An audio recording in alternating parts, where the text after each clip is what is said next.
মেখলিগঞ্জ শহরের যানজট সমস্যার সমাধানে বড় পদক্ষেপ নিতে চলেছে মেখলিগঞ্জ পৌরসভা।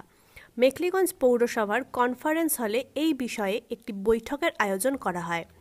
বৈঠকে উপস্থিত ছিলেন মেখলিগঞ্জ পৌরসভার চেয়ারম্যান প্রভাত পাটনি, মেখলিগঞ্জের ডেপুটি ম্যাজিস্ট্রেট সঞ্জীব ঘোষ, মেখলিগঞ্জ পিডব্লিউডির তিস্তা ব্রিজ কনস্ট্রাকশনের অ্যাসিস্ট্যান্ট ইঞ্জিনিয়ার সামাদ আলী, মেখলিগঞ্জ থানার ওসি মণিভূষণ সরকার, মেখলিগঞ্জ পৌরসভার বড়বাবু তথা হিসেব রক্ষক অমিতাভ বর্ধন চৌধুরী সহ অন্যরা।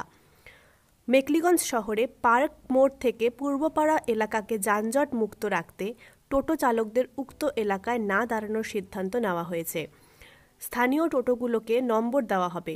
বাজারে গ্রামীণ ব্যাংকের সামনে এক সময়ে একটি বাস নির্দিষ্ট সময়ের জন্য দাঁড়াবে।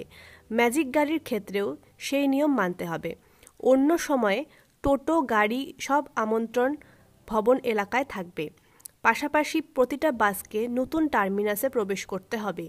এই বিষয়ে কি বললেন মেখলিগঞ্জ পৌরসভার চেয়ারম্যান প্রভাত পাটনি, আসুন শুনে নেওয়া যাক। মেখলিগঞ্জের একটা অন্যতম মূল সমস্যা ছিল ট্রাফিকের সমস্যা, যে যানজট সমস্যা। আমি নতুন চেয়ারম্যান হওয়ার পরে প্রথম আমরা বিওসিতে বা পাবলিক কথা দিয়েছিলাম যে আমরা এই যানজট সমস্যা খুব তাড়াতাড়ি মুক্ত করব।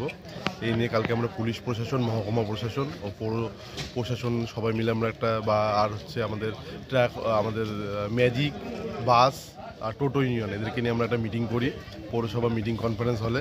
সেই মিটিংয়ে কিছু সিদ্ধান্ত হয়, সমস্যাগুলো তুলে ধরা হয় এবং কিছু সিদ্ধান্ত হয় যে আমাদের মেখলিগঞ্জ পূর্বপাড়া ব্রিজ থেকে আমাদের মেখলিগঞ্জ পার্কের যে মোড় পর্যন্ত, এই মোড়ে কোনো টোটো পার্কিং করতে পারবে না, তারা রানিং অবস্থা তাদের বের হতে হবে এবং অন্যান্য একগুচ্ছ পরিকল্পনা নেওয়া হয়।